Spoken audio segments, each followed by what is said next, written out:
Mr. Grumman, with your permission, we'll start the meeting.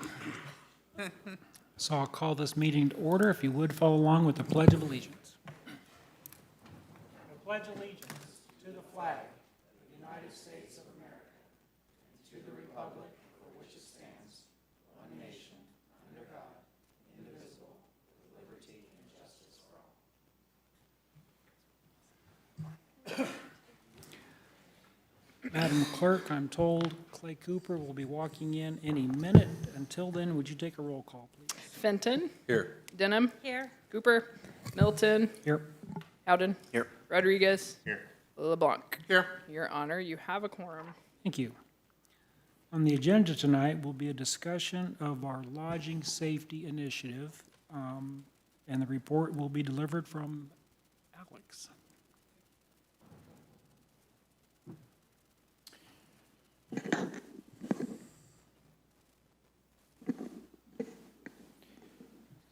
Well, good afternoon, Mayor, members of the board, and City Administrator. Thank you for your time and attention on this important study session topic today. Today, I'm going to be highlighting the city's proposed action plan called the Lodging Safety Initiative to receive input from you as our elected board. In brief, this Lodging Safety Initiative is based entirely on current code that is already adopted by our city, but has not been essentially enforced these past number of years. This Compliance Assistant Initiative is intended to reinforce the City of Branson's full commitment to ensuring public health and safety in lodging establishments within our city limits. Unfortunately, a small number of lodging establishments have been known to be operating sometimes unlicensed and outside of code compliance with significant life and safety violations. Our goal, of course, as a city is to always strive to achieve code compliance assistance, and those are key words, compliance assistance, with the regulated business community. However, when appropriate, this initiative is also important as it reemphasizes the enforcement procedures already in code that authorize the city to address routine, non-compliant lodging establishments and violations. Our local lodging industry, who's here today, is at large an economic partner rooted in the fabric of Branson's successful tourism industry. So the following initiative is really our solution and pathway to set the bar and equally enforce what is expected of lodging establishments, especially in establishments offering extended stay lodging, often housing vulnerable populations. So lastly, before I get to the agenda, I want to share that these strategic efforts have been a coordinated effort amongst many different city departments and staff. This initiative has been circulated amongst key community stakeholders, many of whom are here today, ranging from industry, government, and nonprofit organizations. So throughout this process, career staff on the front lines of this issue have expressed their support for this administration's willingness and courage to take action on this sensitive and sometimes difficult matter. So we're beyond blessed to be here at City Hall and to have the level of expertise and caliber of staff to tackle this major issue impacting our city. And I want to thank you all for your time and energy on this initiative.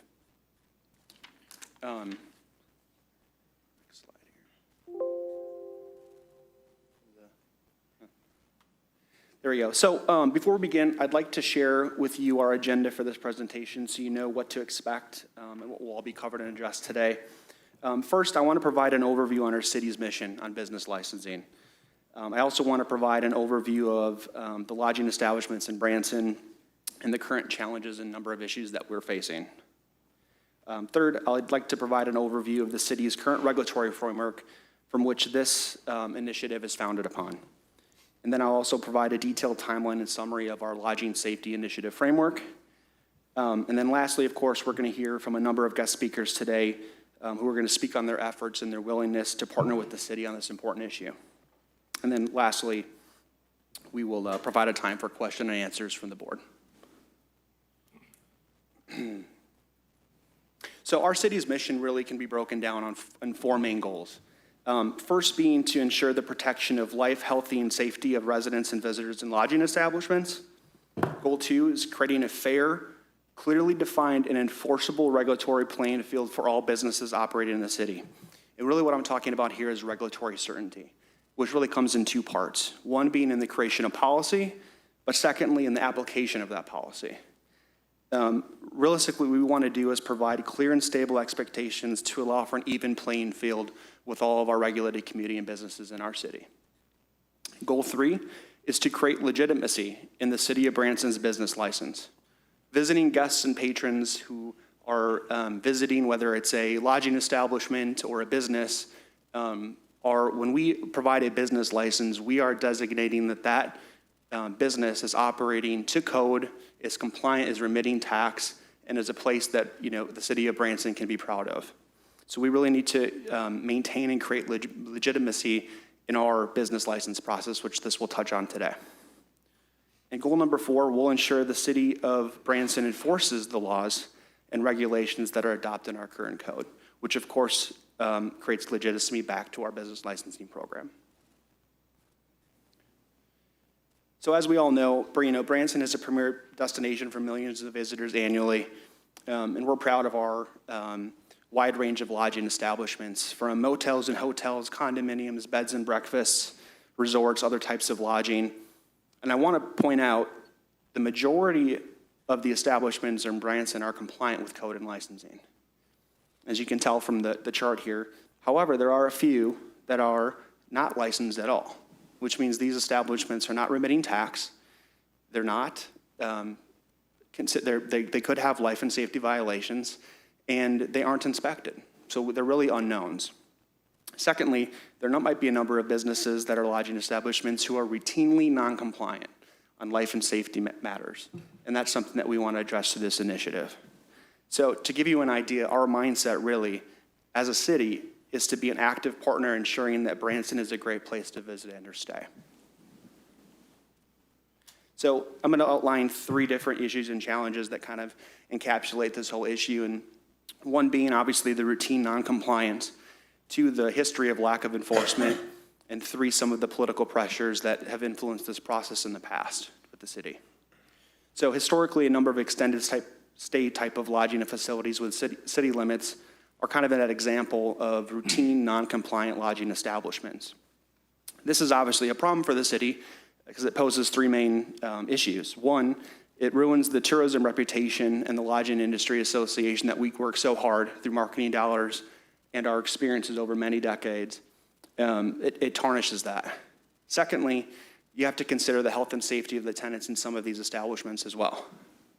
And thirdly, it also threatens the legitimacy, again, of our city's licensing program, which is our main mechanism in this matter. So in total, that creates a potentially unsafe, unsanitary, and unhealthy living condition for vulnerable populations. So the city has historically done a number of things to try to address this, and one of those is enforcement, of course. Citations have been issued from whether it's code or fire department to essentially deter, these non-compliant owners. But the financial ramification of that does not necessarily outweigh or deter one of these establishments or operators. So for instance, if you're making $5,000 a week, if you receive a $500 life and safety violation, you're still profiting quite a bit of money.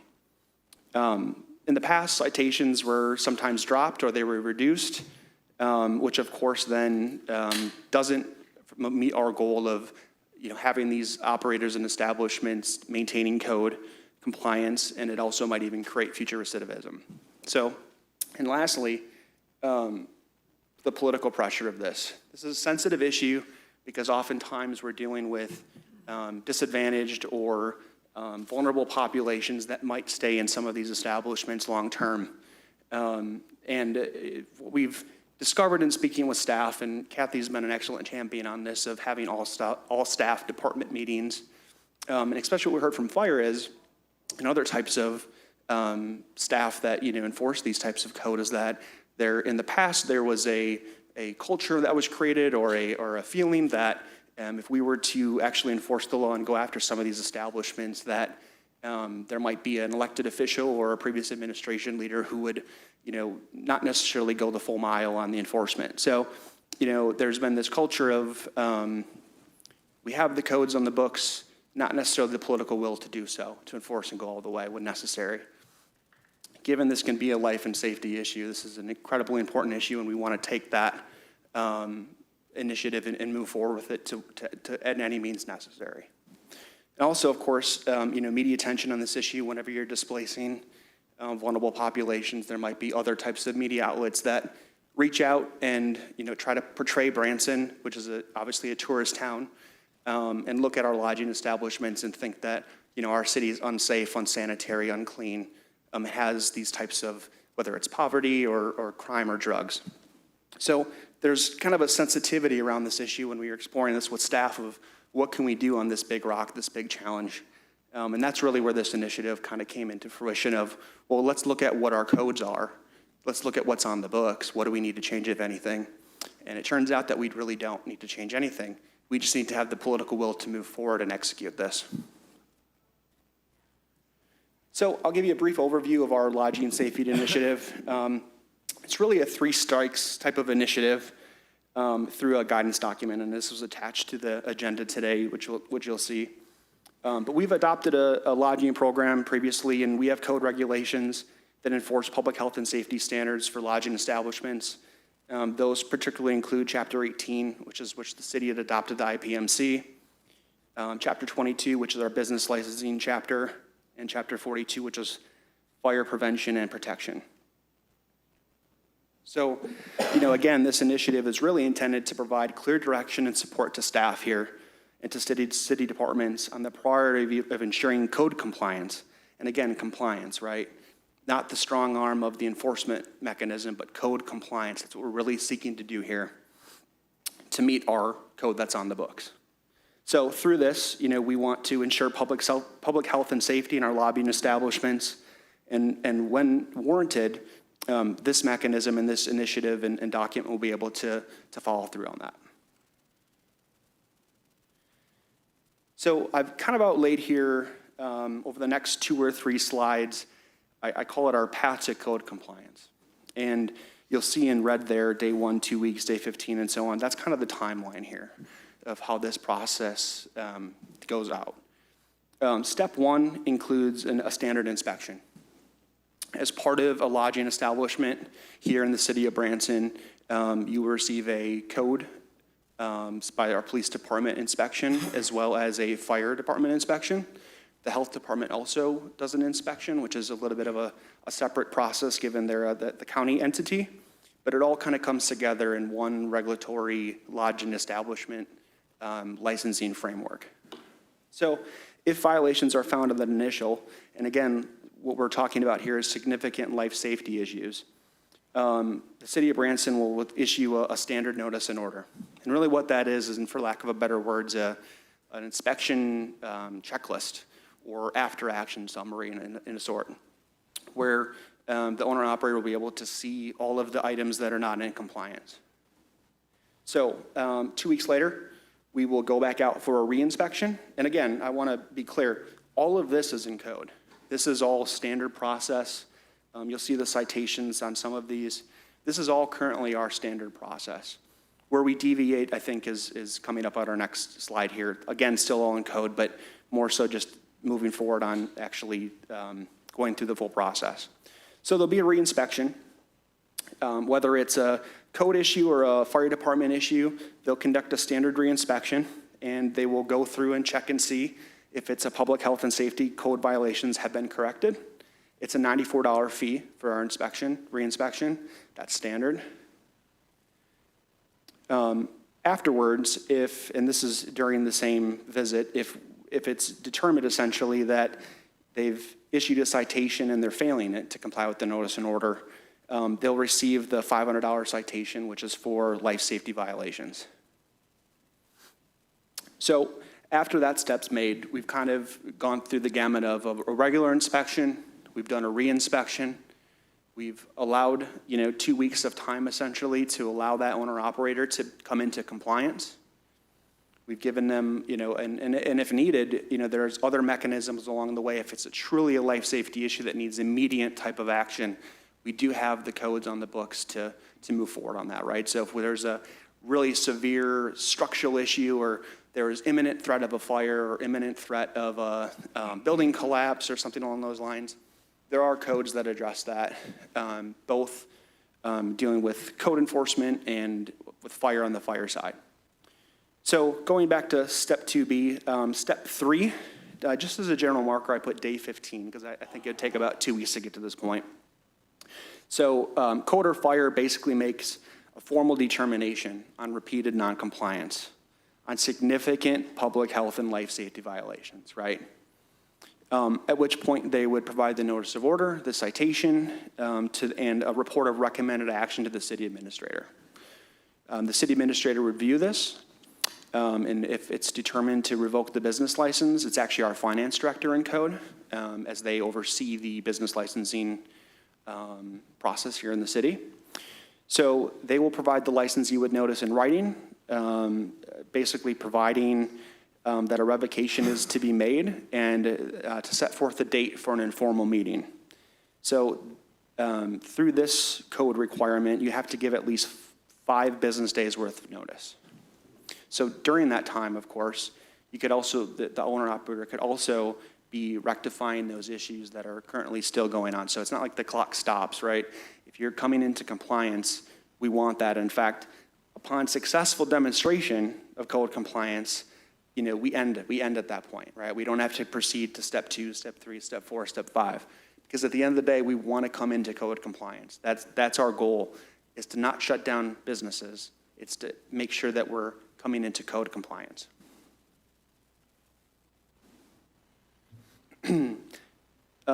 After such a meeting with the finance director, there's some ability to either affirm or revisit their decision. If the matter is not resolved, the licensee may request in writing within 5 business days a public hearing, subject to Chapter 30, which is the administrative hearing process, and a hearing date shall be set within 30 days of the request. So after that, before a closure is enforced by the city, again, we have to provide written notice via certified mail to the addressee, and provide 10 working days to remedy whatever issues are preventing the business from attaining or retaining a license, which in this case would be significant code violations. So the notices will specify the date and hour at which closure will be enforced. Our business licensing staff, as well as the police department, has historically visited the property, let them know that this is coming, and to gather information to activate our nonprofit network of the number of adults, children, animals per room for necessary voluntary relocation.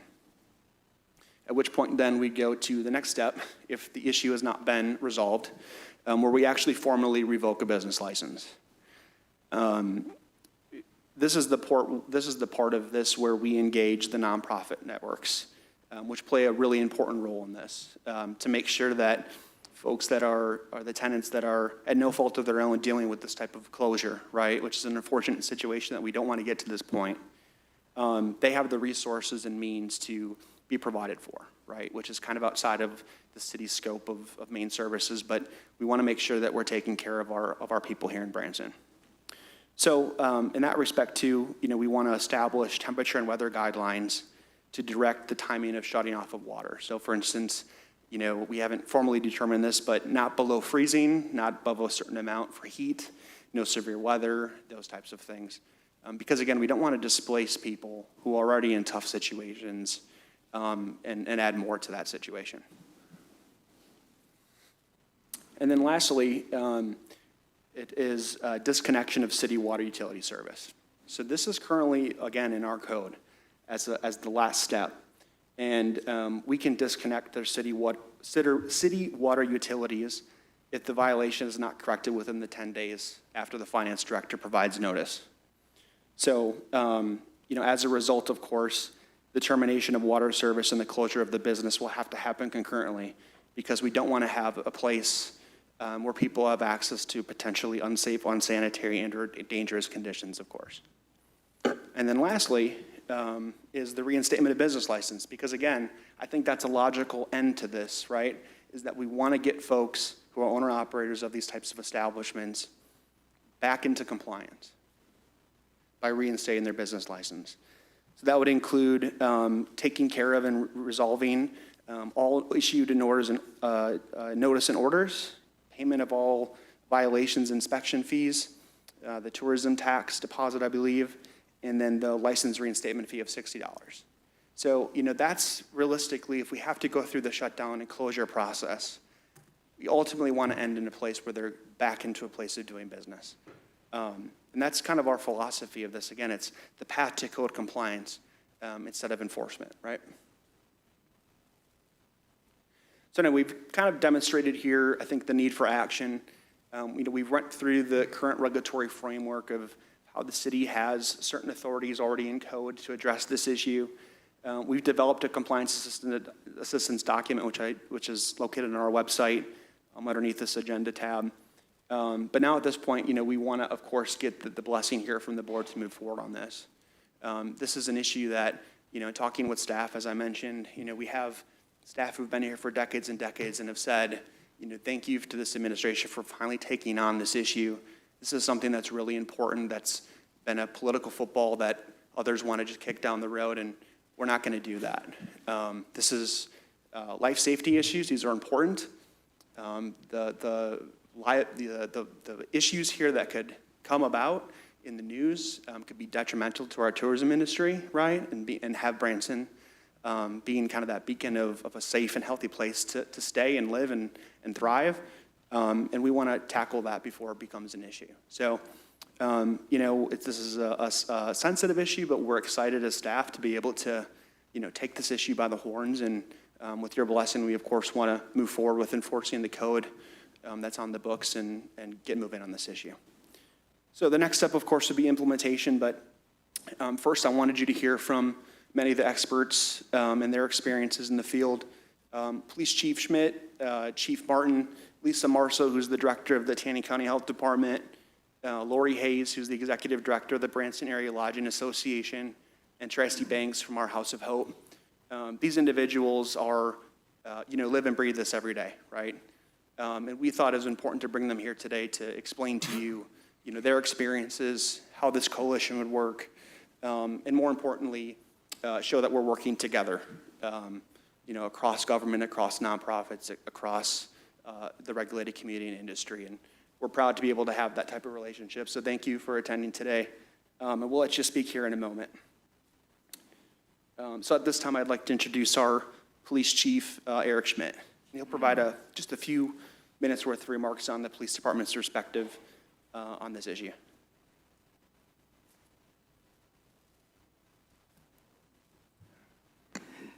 Thank you, Mayor and members of the board. This is way overdue. I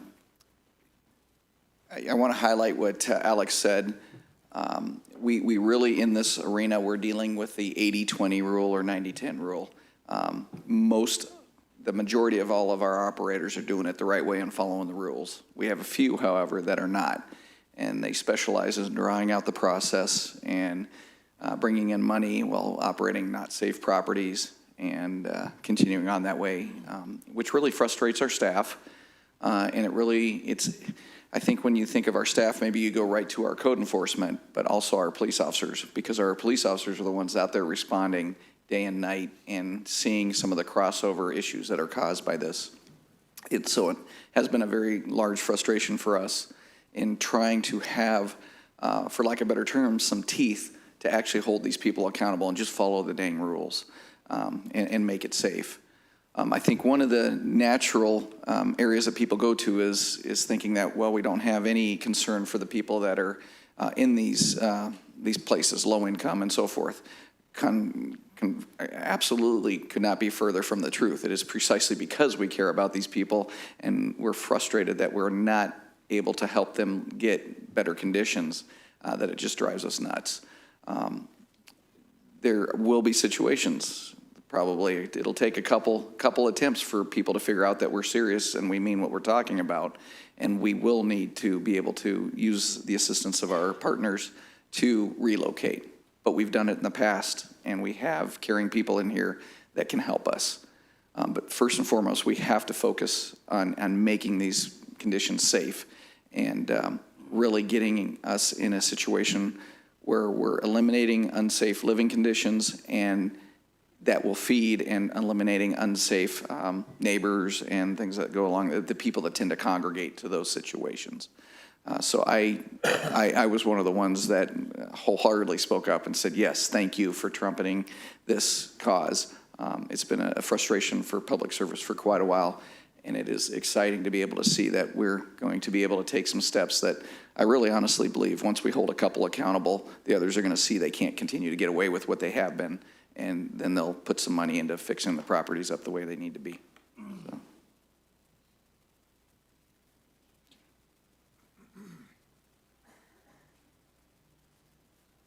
Good afternoon. Short of making a 5-point sermon this afternoon, I wrote my notes out, and I'd like to preface that Alex hit spot on. Chief Smith hit spot on with the 80-20, with the fact that we care, that we want to have safe properties, that we want to make sure we don't live the building boom again. We want to make sure we gain compliance. Here's a little more straightforward comments real quick. 2 quick bullet points. First is terminology. By state statute, hotels and motels operate under a state lodging license for transient guests, those staying more than 31 or less than 31 days, like a vacationer, and a permanent guest, those staying more than 30 days, like a contractor that might stay at a residence inn. I need to be here for 90 days to do a job. There's no legal term in code or statute for extended stay lodging. They are simply hotels or motels with a lodging license required, not apartments. There's a process to convert from lodging to apartments. Our planning department is experts at it. Second is history, to what Chief Smith spoke about. We too responder, firefighters spend a great deal of additional time responding resources to non-licensed facilities or those that are licensed or those that are calling themselves extended stay to gain really fire and life safety compliance. That's what we've talked about consistently. We have a higher incidence of fire rescue incidents for fire alarms, medical emergencies, standby for law enforcement. We're essentially, debating whether to say this or not, but the 5 Ds, what we call the 5 Ds, that are hazards for our firefighters that we have to always be cautious about when we're not focused on the root problem, like our not-for-profits are that help out so greatly in that area. So I think those 2 gentlemen hit it solid, and thankful for your support as we want to champion safety in our lodging establishments. Hey, Ted, can I ask you a question real quick, buddy? Would it ultimately we sort of want our extended stay hotels and motels to convert to apartments? Wouldn't that be sort of the ideal scenario that we actually have a difference between what is a hotel and what is an apartment? And then if you're long-term, you might fit more into that category? You're going to drive me into the 5-point sermon, but you're kind of spot on in the terms of the lodging establishments are those single guest rooms with a vanity, a microwave, a micro fridge, and a coffee pot. And now we're working into a step of some kind of housing that there's a whole big picture to this, like those that are coming through the probation and parole system. Those are now allowed to be used as their housing plan. So that provides a challenge as well. And to your point, the examples are solid in our community where there have been properties that have taken 2 guest rooms, so now you meet that apartment objective, and Mark in planning would have the better definitions of this, but to have a sitting area or a sleeping area, and then the kitchenette or what have you, so you have that definition in there. That's what we'd love to see happen if you want to convert. There's advantages to that. There's tax advantages at our local level, at the county level. So there's ways to make that positive for the person who owns those properties to make that conversion if they choose to do so.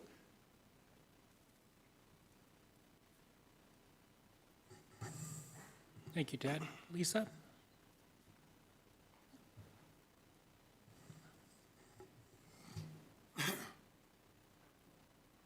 Afternoon. First off, thank you for inviting us to this conversation.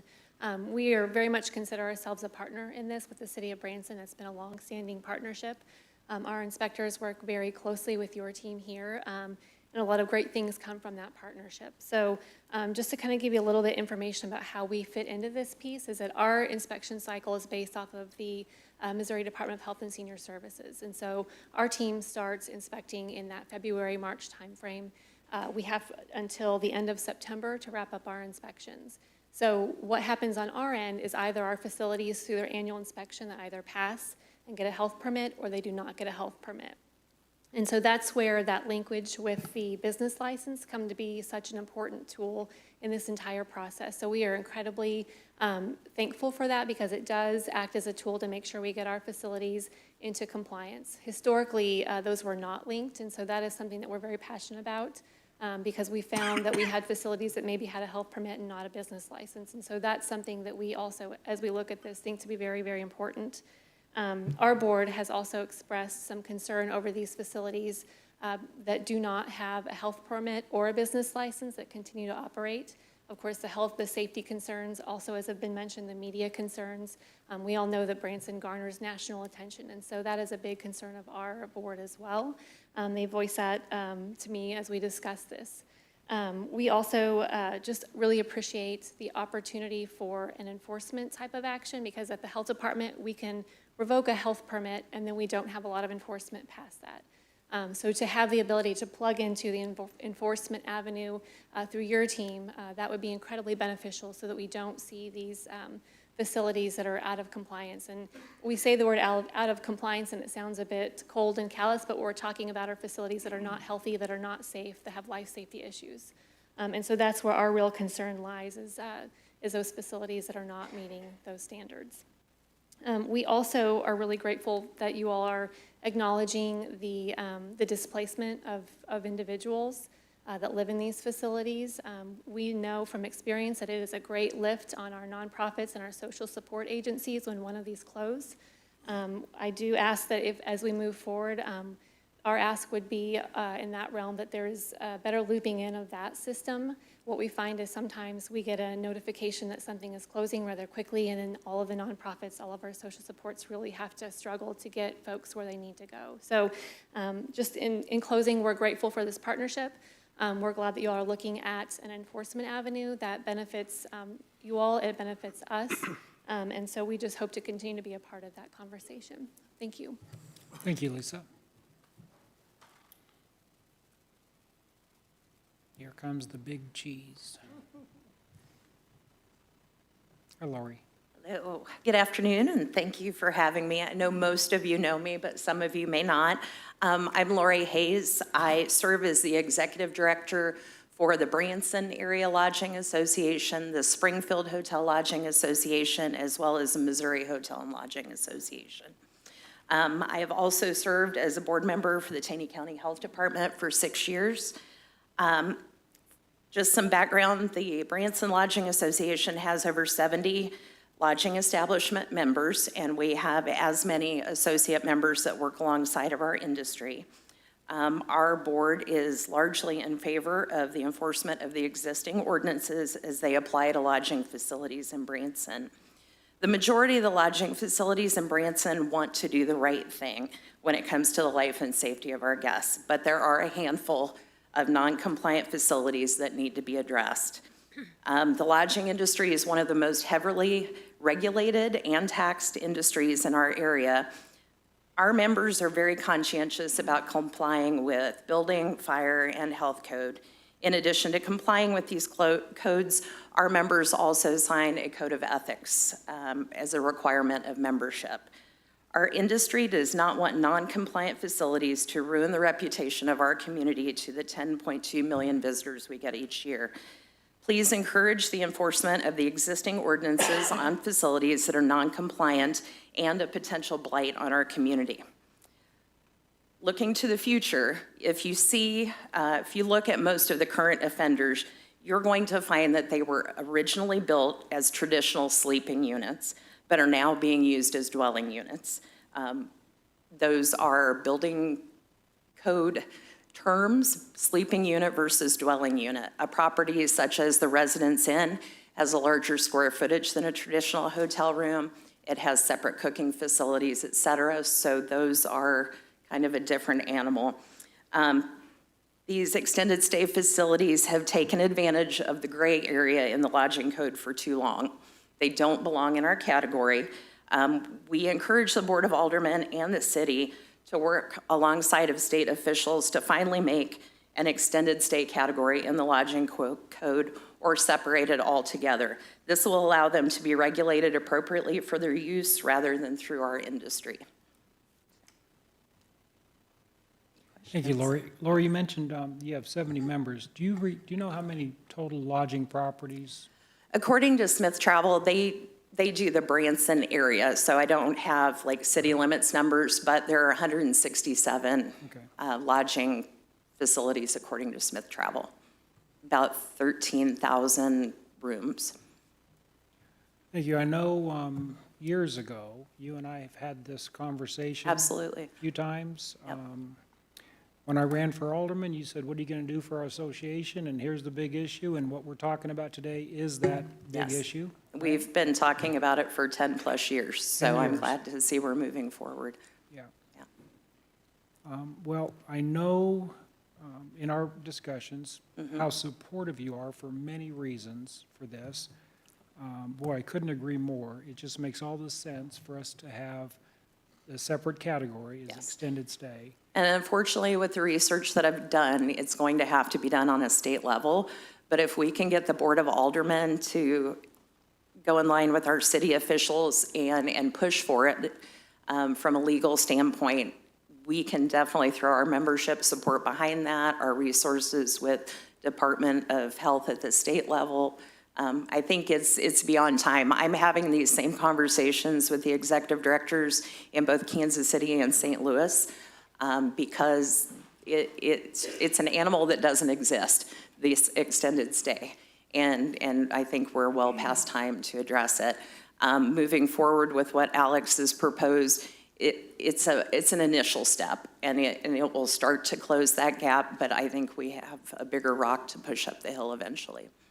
Yeah, I agree. And if we are unsuccessful at the state level, Yeah, this is another one of a dozen reasons of a benefit of being a charter city. absolutely. It's one of the reasons that we put the city lodging code in place. It's almost identical to the state code, but it allows us to have local enforcement so that we're not waiting on a timeline from Jefferson City. So that's why that was put in place years ago. Appreciate you coming and your Thank you. support. Thank you. Thank you. Laura.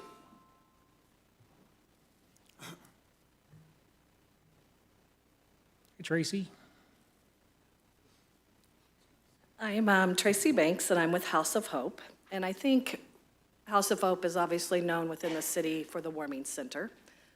But Monday through Friday, we advocate, and we advocate pretty hard for the unsheltered and for the vulnerable population. And so we have worked foreclosures since they started, our first one being the Stratford when they were closed per, I believe the health department closed that one. And through that closure, we had 7 hours to place 33 adults and 13 children. We called any nonprofit we could get, and we all came on site, and we worked through it. And that night, there was no one without a roof over their head. Cost involved for that closure was only around $2,200, and that was because I went to Mr. Patel and asked him to refund some money. It was at the first of the month. They had already paid for their weeks, and so he did refund some money to help with that one. We since have worked the yacht club, and that came with an $11,000 price tag to help those individuals at the yacht club. So I think as far as House of Hope, we want to be there, and we understand the need to close some of the extended stays. So we understand that, and we want to be a partner in that. But we have to figure out a way that we, can have longer than 7 hours. I mean, that's a lot. We can't, and we did it, but we don't want to do it again. And then second of all, it comes with a price tag. And this is a price tag for all the nonprofits. Elevate Branson comes and helps, Salvation Army. So it's not just a House of Hope and it's on our shoulders. We have somewhat of an emergency plan, and when we put that into action, everybody has a part and we all try to get together. But of course, the financial need for all of us is big. And then when you have a closure like this, it can take a lot of money to take care of it. So Tracy, Yes. you're going to be a key component to this whole thing, right? The city's looking at doing enforcement, life and safety issues. In the same breath, this board, the city, obviously, we don't want to be referred to as cold-hearted, throwing people out on the streets, blah, blah, blah. So under what Alex shared was from the day the property is notified that you are closing, if I understood this right, they have 10 days before before the water is shut off and they're actually closed. So is that going to fit within? That would be, yeah, and we had talked in our office, if we could have that same notification, To that's if you 10 would days. speak into the mic. I'm sorry, if we could have that same notification of 10 days, that would be great, because we would probably the next day go ahead and start going there. You bet. And doing intake forms and seeing the need well ahead of the 10 days when they're done. So, yeah, that would be great, but up to this point, we haven't, you know what I mean, there hasn't really been a process of how that goes, but, yeah, we would take 10 days. Mayor, You bet. that was one of my questions I had down. So from the very first notification to the final step of water and being shut off is 10 days No. total? No, what you're once we saying? get to step 6, Oh, okay, so what is the from first notification to the very last, your water's being turned off, how many days is that? Well, I want to take a step back and also say, this really starts on day one, right? So this whole entire process, this comprehensive process, is at least like 65 business days. So this is a long time, right? Yeah. To now they come into compliance. Now, to your question on revocation of license. So we make a determination as a city, right? After a citation, after a standard reinspection, after the initial inspection, we determine that there's significant life safety issues and noncompliance. Takes 5 business days to provide the licensee basically written notice that we're going to do a revocation. This enables them in our current code to a meeting. So we set a meeting. After the meeting, if it's not resolved within 5 business days, they can request a public hearing. A hearing date shall be set within 30 days of the request, and that's the standard Chapter 30 administrative hearing process for the city. So that's essentially 35 days in a nutshell on that one step.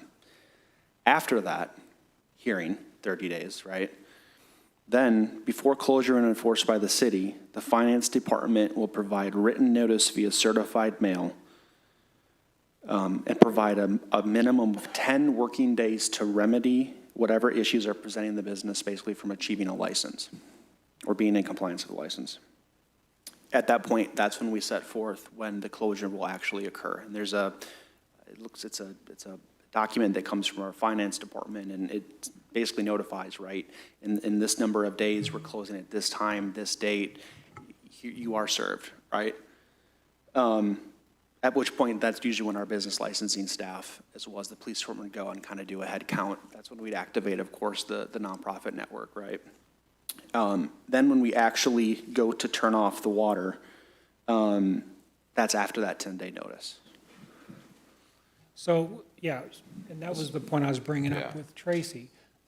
After all these steps, when you were going through your list, step 6 is we are notifying the property that we've had this process take place, and so 10 days from that day, we're shutting off water, which then gives Tracy and her comrades time to assist these residents. And like you said, Alex, this isn't the individual's fault, the tenants, people living there, right? They have nothing to do with this. And so we want to make sure we're doing everything we can to help them out. Of course, right? absolutely. And I will state, the code specifically says a minimum of 10 working days. So I would assume that to be business days, right?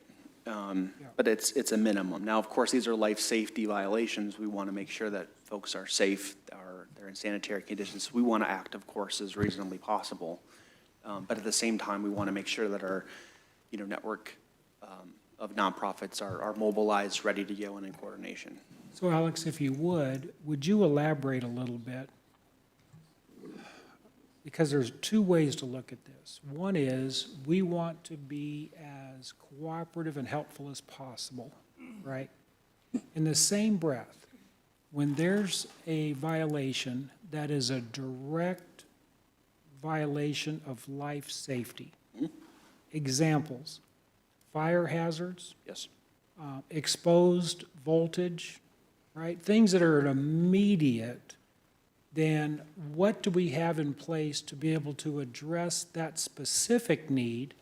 Like, can we close off a room or Yes. close off the area that's being affected Yes. with, let the property keep going through the process, but put an immediate stop to that danger? Correct. So, we had spoken with code enforcement staff, and they had mentioned, so let's say there's exposed 220 wires, right? We wouldn't want someone to, we wouldn't want to hinder their business per se, right, by shutting down an entire 150-person room establishment, right, over if there's one single violation that we can isolate and keep cordoned off. But that would be the scope then of our notice and order, right? And essentially the citation process and the issue, we can cordon that off. I would defer to the inspection staff, right? Okay. But I will tell you, there are also mechanisms in place with code that we've adopted where if we, because these are annual inspections, right? The lodging establishment program has annual inspections for fire and police, or code and fire.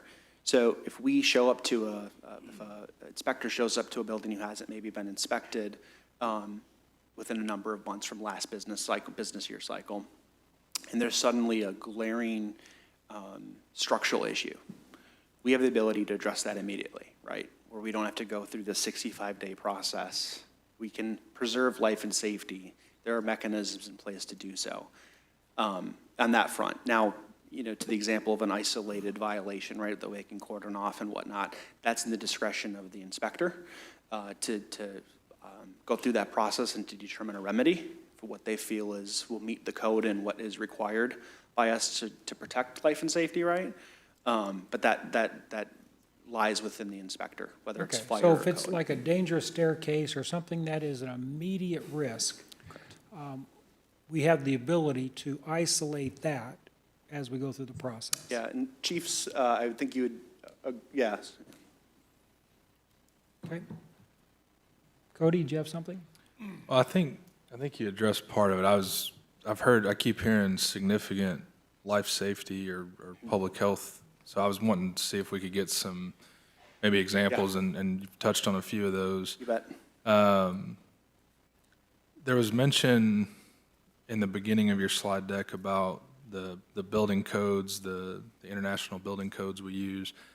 How does that work? And I'm completely ignorant on this. I'm just asking the question, and I'll get to my point in a second. But how often does that change? I mean, how does that change often? Are there building standards that change, that if a building was built a certain way or if things were done a certain way, all of a sudden that changes?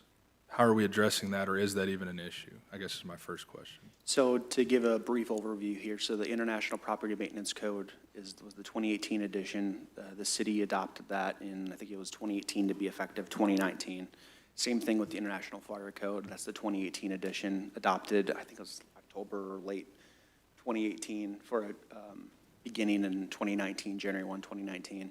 So that kind of addresses the latest framework, right, of codes that are on the books. In that adoption of the international codes, we have the ability as a city, which we did, to amend those and change those. So that's listed in, you'll see if you, in chapter or section 42 for the fire code, you'll see we've adopted essentially the international fire code as amended. Same thing with the international property maintenance code. To answer your question on the other item, I would probably have to defer to the chiefs on that, the day-to-day inspection folks that know more about that. Chief? Alex, quickly, how often we update those codes, though, right? There's a review of those codes. Is that like every 2 years or 3 years, Ted? The ICC code series are amended every 3 years, and we try to go every other cycle to be within compliance for ISO and other guidelines. So that's why we're not on the 21 right now. We'll wait till the next code cycle, do them all at one time. To your question about the changes, there are minimal changes typically in any code series. And if they're not fire life safety related, if it's a building code issue, the building's built, so we're solid. If it's a fire code issue, if it's not fire life safety related, grandfather is a horrible word, but if that's not applicable if it's a fire and life safety topic. So most commonly, we're set on the same playing field, and we're good to go. Okay. And that's what I was, I Our changes should assumed, be minimal. So. Okay. A 20-year-old building or a 15-year-old building should be very, very minimal. Okay. Mr. Mayor? Hold on a sec. Cody, did you have more? We can come back to you. It's not like you get one chance. Well, the only, yeah, no, the only other thing that, and I think Tracy, and I just was curious, and I don't know if you'd be the person to answer this, but when somebody, or if in an instance where a facility gets shut down, I mean, Branson, I think it's pretty well known we don't have homeless shelters. What is being, could you kind of shed some light on, maybe not specific places, but without homeless shelters, without places for these people to go, at least in my perspective, what is happening with that? Sure, and I think that's going to be a concern the more that are shut down. When we shut down the Stratford, we had other places to put them. I think if they keep closing, then we're going to, people will have to be shifted to Springfield. And we had a couple families that went to Springfield or went to Forsyth when we did the Stratford closure. But right now, what happens a lot of times is that same family just ends up in a different extended stay. You just try to find a room for them to be in, and because a lot of them work. And so, if they can stay on the Strip, that's their job. Sure. But I think the more that close, obviously, we're going to have a harder time, and that's why I think a 10-day time frame for us to figure out what's best for them. Because when you go, another issue we had with the closures is, when another extended stay hears that there's a closure, they don't necessarily want all of those people in theirs because they don't know if it's a closure due to bed bugs or, whatever else. So they don't want us to bring all of those people there. Sure. So then the doors start closing pretty quick, and we ran into that with the Stratford. Word trickled out that there was a closure, and then people were like, no, we don't have any space, which I totally understand that they don't want that there. But at that point, we did pest control for the ones we moved into. So we actually hired Mr. Bug Killer to come in and spray, I don't know, a couple times throughout the month, so that they would allow these individuals to come into. So it'll get harder and harder as we go. Well, and I think this is important. I mean, I think this is incredibly important. So I don't want anything I'm saying to be misconstrued otherwise. Sure. But 2 weeks ago, I think Mark gave us a presentation about non-compliance of people that are doing like the nightly rental, and so we have kind of a non-compliance issue there. And I imagine the lodging establishments that are in the red and even the yellow, the reason for that being is that compliance is going to be difficult for them to get to, if not cost prohibitive. So I guess what I'm anticipating is this is important. We need to move forward with this. It's been an issue. We talked about this, but I think we also need to probably face the fact that this could lead to several of these properties being closed down, and maybe rightfully so. Sure. But I think this issue is just going to kind of blossom as far as where are these people going to go and how are we going to address that. And so while we don't want to egg on our face saying we have these bad properties, I don't think we want to egg on our face saying, we've kicked a bunch of people out and they had nowhere to go either. So right. I think to Mark's point a couple weeks ago, there's a reason there's non-compliance, and I agree that we need to pursue compliance, but in pursuing that, what's the likely outcome? And I think we all kind of know what that likely outcome is, at least for some of these properties. So Sure. That's just something I think. I also think just with the yacht club, I think in the press, that stayed pretty positive. I mean, there were naysayers, of course, but I think the way we present it and going in and doing the intakes before and seeing what the clients need well before the door is locked, I think is going to be huge. Sure. I mean, 10 days is a lot, and we can figure out what that looks like with each individual family then. And some of them will figure it out on their own, but some of them will not. Sure. And so I think how we present ourselves, will also help with the press and how that all looks when there is a closure. Mr. Mayor? If I may just, Yeah. to add on to Alderman Fenton's comments, this is something that we certainly really talked through internally with all of our meetings over the last several months. And I would want to say two things. One is I would be cautious in assuming that some of these properties the owners or proprietors just can't afford to fix up these properties. I think that could be perhaps an urban legend, if you will, for lack of a better term. because there's a lot of money to be made. These short-term rental fees, these by-the-week fees are much higher than the typical, say, apartment rental by the month lease payments that you see in the marketplace today. And the other thing I would say is this, and this is a dicey thing, it's highly sensitive. We have great compassion for the people who have found themselves in these situations, but I would also say this, I think it is far less compassionate to allow proprietors and operators to continue to victimize and prey upon vulnerable populations in our community at great risk, not just to their own personal health and safety, but also to the reputation of our fine city. Branson deserves better. We have to do better by our community, our visitors and residents alike, and the time is now to make this change. And with your all support, and you're willing to stand with us in the heat that will very well may come, we have to do the right thing and to protect life and safety to our best abilities. And thank you to all the speakers that joined us today. And thank you for that, Kathy. And Cody, another consideration that I've put into my balance of, we don't want to be cold, we want to be sensitive and caring, right? In the same breath, what Kathy just said, we owe it to them to provide them with safe living conditions, right? So we're looking at that balance. A third point I want to throw in is the fact that we have properties that are not licensed and they're open today.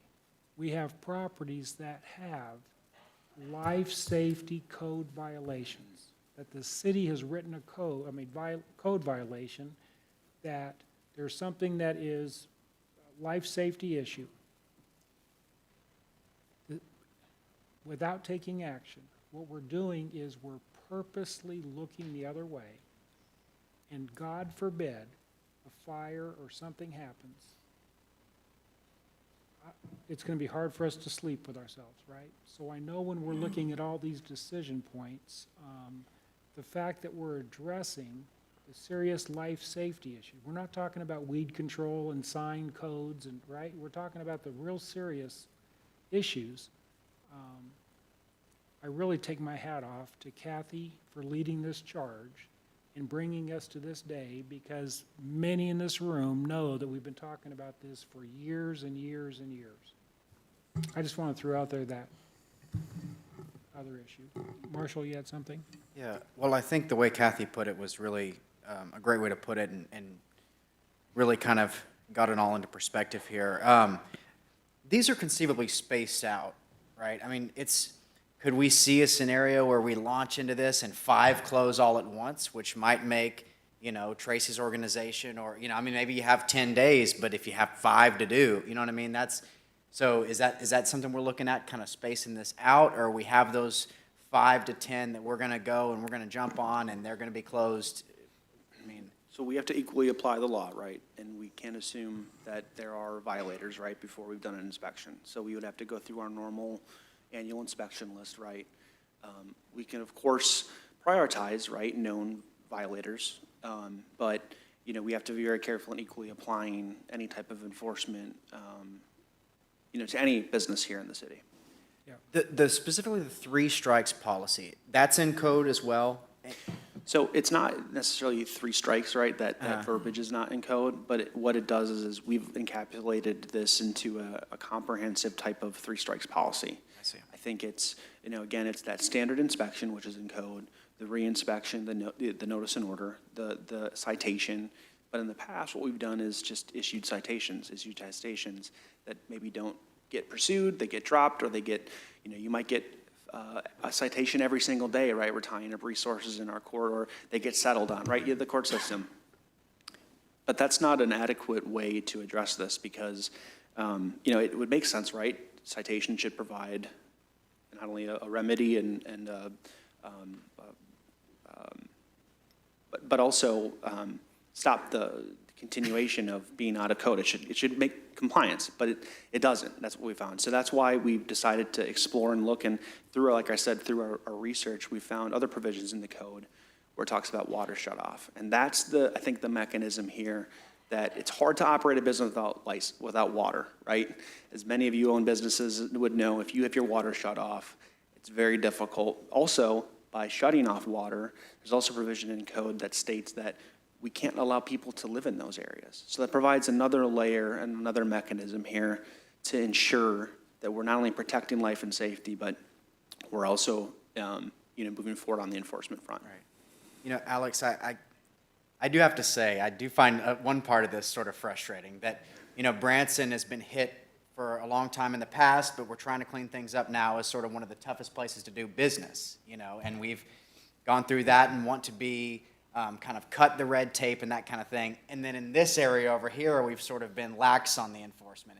So I find that sort of struggle a little frustrating. But I do want to say that when we do have these 20% or these bad actors, I do think it's important to still have the utmost professionalism when we deal with these folks.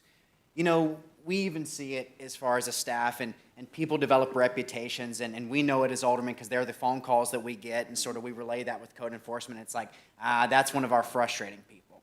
Well, I like to be careful with that, because when we label some person a frustrating person or sort of it's one thing to do it sort of in code and to address that business that way, but when we sort of in our conversations or in our mind kind of label someone like that, then it's sort of in the eye of the beholder, right? And then code enforcement could say, oh, well, I label this person a frustrating, you know what I mean? So I always kind of worry about labeling people in that kind of way. I'm not saying that's what you're doing. I just want to caution that a little bit. I understand your concern, but of course, our code, right, they wear the body cameras when they go into these. We have pictures, of course, of some of these establishments that I don't want to describe it, what it looks like, right?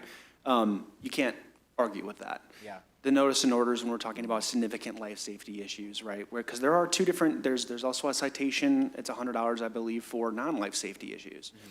That's that, area of the law, right, where it's life safety versus non-life safety. And there's also nuisance, right? I think it's chapter 58. There's nuisances, right, what our code enforcement does. Mm-hmm. I will tell you, it's hard to, and I'm sure Chief will provide some comments on this, but it's, again, we want to apply this equally, but in this process, we identify those that are significant life safety violations that we have to address because that's what's on the books. So it's an equal application, but I'll let Chief. I would invite you, if you ever have any doubts as to how our people are treating them, I will be happy to show you the body cam video. Sure. Many times with certain people, I've been lied to with the video right in front of me, and I've had to call them on it. Yeah. We go out of our way. It is much easier to gain compliance through simple requests and phone calls. And again, the vast majority of our hotels, motels are doing exactly that because they follow the rules. There are some that are trying to save a penny and make money. We have not held them responsible for it, and they do everything they can to get around the system. When we start holding them accountable, when everybody follows the same rules, it will fall in line. I've been at other cities. This is an anomaly. Most cities already have this in place, and we don't get these types of issues. Thank you for that way of operating, Chief. Thank you. Ralph, anything, comments? Yeah, certainly. And to Marshall's point, it's the path to code compliance. And I think that messaging is what's most important. And the communication that's going to go on, I think, moving forward. This isn't about shutting them down as much as it's about getting them compliant, which was what I received more in your message that you presented to us. And as each speaker, presented, that's really what it's about. It's about compliance. It's not about, shutting bad actors down unless they refuse to take those steps. But I think this coalition that you guys are putting together, I think, is vitally important because the level of what we've seen in the past is, this story over here and this story over here, and not having everybody on the same page or on the same alignment is where that the disgruntledness comes with staff and with the board. But I think now moving forward that everyone's communicating together and that everyone knows what everyone's doing along the way in that pathway, it's going to make it easier. And to Chief's point, like when we hold the line to here's the standard, compliance is the standard, and we're not going to waver from that, everyone will change. And the first few, let's be honest, it's going to be a little tough, because there are lives at stake and people, like these are real people, families that are in these situations. And as Kathy said, proprietors are taking advantage of them. And really, I think we're doing them a greater service in calling them to the carpet and making this happen. So I just want to continue that path to code compliance is our message, not let's close them down. Yeah. Code compliance is where we want to be, so. Thank you, Ralph. Ruth? Well, I just want to say, first of all, thank you to all of our speakers, both chiefs, organizations that came to speak. This is definitely compliance with compassion, but I think the added ingredients, responsibility. Everyone in this room sees the problem, is communicating, wants to be responsible, but our business owners need to be responsible too. And so holding everyone to the rules is extremely important. I've been on the other side to where code had to be enforced, and it was not done straight across the board. It's very frustrating for staff. And I don't think people really have an idea sometimes of what staff goes through because they want to enforce what's going on. So hats off to everybody, and I just see this as a positive thing. And if we have some grumpy business owners that just don't really want to go along, that we'll get past that. So thank you for standing strong, being responsible, and protecting our citizens. Thank you. Thank you, Ruth. Well, Glad you- I think a key word that you said was, I think you said the code will be equally enforced, and Yeah. that's very important to hear, you know? Chuck, do you have anything? Great presentation, Alex. Thanks for putting this together. Thank you. So with that, what's interesting is this board is not being asked for any action. This board's not being asked to address any codes or change any codes, right?